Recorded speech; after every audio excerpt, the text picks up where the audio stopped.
सभी को नमस्कार। और आपको ज्ञात होगा कि पिछले वीडियो में हमने पूंजीवाद पर चर्चा की थी। आज हम चर्चा करेंगे समाजवाद विचारधारा पर कि समाजवादी व्यवस्था क्या होती है। देखिए, समाजवादी व्यवस्था अपने नाम से स्पष्ट है, समानता लाना, सामाजिक स्तर पर समानता लाना, ये समाजवादी विचारधारा का मुख्य अंग है। समाजवादी विचारधारा त्याग, समर्पण और अहिंसा इसके मुख्य भाग हैं। और समाजवादी विचारधारा का सबसे विशेष लक्षण है कि ये पूंजीवादी विचारधारा की घोर आलोचक होती है, घोर आलोचना करती है पूंजीवादी विचारधारा की। और पूंजीवादी विचारधारा मैंने आपको पिछले वीडियो में बताई है। तो मेरा निवेदन है आगे बढ़ने से पहले कि अभी तक जिसने भी इस चैनल को सब्सक्राइब नहीं किया है वो इस चैनल को सब्सक्राइब जरूर कर लें, क्योंकि राजनीति को समझने के लिए और जितनी भी अच्छी जानकारियां हैं मैं आपके पास हर सोमवार को लेकर आऊँगा और आपको अच्छे अच्छे वीडियो पहुंचाऊंगा, तो उसकी सूचना आपको मिल सके। देखिए, समाजवादी विचारधारा का मुख्य है कि प्रकृति मानव में संतुलन बनाना, क्योंकि प्रकृति है तो मानव है, ये दोनों एक दूसरे के पूरक हैं। और समाजवादी विचारधारा पूंजीवादी विचारधारा में जो दो वर्ग बन जाते हैं, एक अमीर और एक गरीब, मतलब जब पूंजीपति अपने चरम पर होते हैं, पूंजीवादी विचारधारा में पूंजीपति अमीर होते चले जाते हैं और एक वर्ग गरीब हो जाता है, जिसमें 90% देश की आबादी गरीबी की ओर चली जाती है। तो उनमें समानता लाने के लिए ये विचारधारा खड़ी हो जाती है और ये उन 90% गरीबों के साथ खड़ी दिखाई देती है, जिनके लिए ये मांग करती है कि आय के सभी साधनों पर सरकार का नियंत्रण होना चाहिए, जहां की पूंजीवादी विचारधारा आय के सभी साधनों पर निजीकरण की बात करती है। आय के सभी साधन, जैसे आप देख रहे होंगे कि देश में धीरे धीरे करके निजीकरण बढ़ता जा रहा है, तो यहाँ पर समाजवादी विचारधारा कहती है नहीं, ये सारे के सारे आय के स्रोत सरकार के नियंत्रण में होना चाहिए, क्योंकि सरकार कौन बनाता है? जनता। तो इनडायरेक्टली ये जनता के नियंत्रण में रहेंगे। जैसे कि आज सरकारी हॉस्पिटल, शिक्षा के विभाग, आप देख रहे होंगे कोरोना के चलते सरकारी हॉस्पिटल ही आपके काम आ रहा है, क्योंकि ये जनता का है, ये सरकार का उपकरण है। प्राइवेट हॉस्पिटल्स, वो जनता उस पर अपना अधिकार नहीं दिखा सकती, क्योंकि निजीकरण है। तो ये उस गरीब वर्ग के साथ खड़ी दिखाई देती है। इसका बहुत बड़ा उदाहरण है देश में समाज सेवी, जो आप देख रहे होंगे देश में जितने भी समाज सेवी हैं जो लोगों की मदद करते हैं, जो मानवीयता दिखाते हैं, इंसानियत दिखाते हैं, ये सभी उस विचारधारा का एक अंग है, समाजवादी विचारधारा का।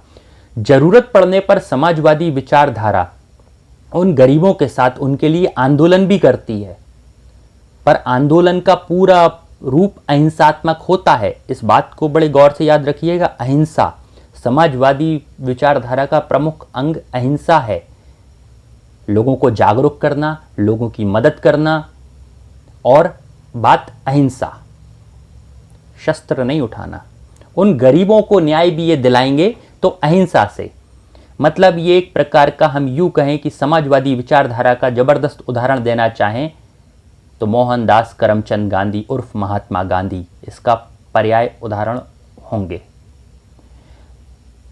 उन्होंने जीवन भर आंदोलन किए, समानता की बात करी, यूनिटी की बात करी, पर हिंसा नहीं अपनाई।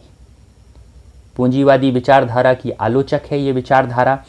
ऐसे ही बहुत सारी बातें हैं। देखिए, समाजवादी विचारधारा किसी पार्टी से जोड़कर मत देखिएगा, क्योंकि आजकल पार्टियां तो बन गई हैं, पर जरूरी नहीं है कि वो इस विचारधारा को फॉलो कर रही हैं या नहीं। पर समाजवादी विचारधारा एक बेहतरीन विचारधारा है। इस विचारधारा को अगर आप देख रहे हो तो आपको समाज सेवी बड़े पसंद आते होंगे। समाज सेवी सब इसी विचारधारा का अंग है। तो इसका सीधा सीधा अर्थ है कि आय के सभी स्रोतों पर आम जन का अधिकार हो और वो सब सरकारी नियंत्रण में हो, ये जरूरी है। ये निजीकरण का पूरी तरह विरोध करती है। तो हम इसके लिए देश में जेपी आंदोलन चला था, उसको भी ले सकते हैं, जयप्रकाश नारायण आंदोलन, आपने सुना होगा। तो ये लोग समाजवादी विचारधारा के लोग समर्पित होते हैं, त्याग करते हैं जीवन भर और अहिंसा का रूप धारण करे रहते हैं। अगले वीडियो में मैं आपको कम्युनिस्ट विचारधारा को समझाऊंगा कि साम्यवादी विचारधारा क्या है और इसका कितना योगदान है। वास्तविकता में ये अच्छी है या अच्छी नहीं है, ये आप समझ जाएंगे अगले वीडियो पर। अभी आप पूंजीवाद को समझें, समाजवाद को समझें, आगे आप साम्यवादी व्यवस्था को भी समझेंगे। फिर इन व्यवस्थाओं का हम विश्लेषण करेंगे अपने वीडियो में।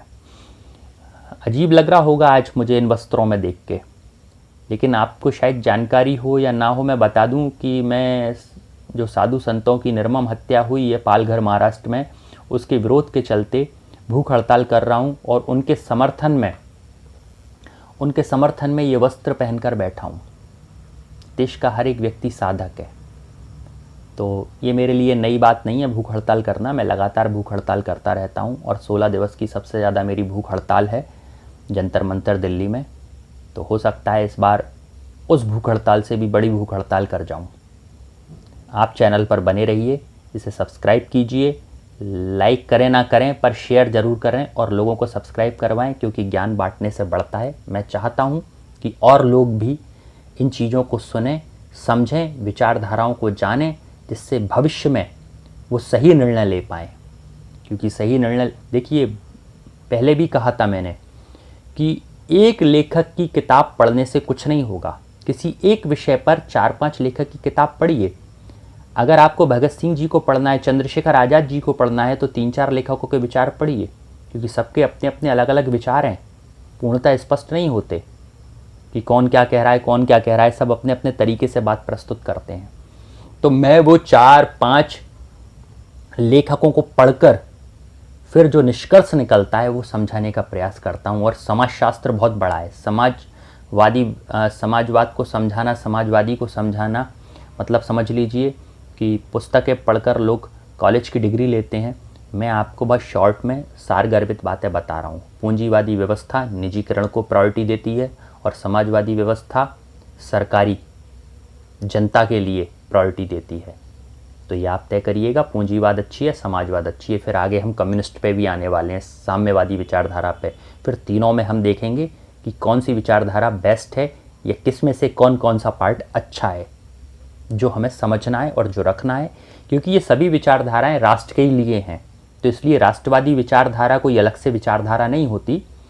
ये सभी राष्ट्र निर्माण के लिए विचारधाराएं जिनको लोग फॉलो करते हैं। तो आपको क्या फॉलो करना है ये आपके हाथ में है, लेकिन मेरा काम समझाना है, जागरूक करना है और आगे आपके साथ इसी तरीके से बना रहूं। इसके लिए ज़रूरी होगा आप चैनल को सब्सक्राइब जरूर कर लें। जय हिंद, जय भारत, वंदे मातरम।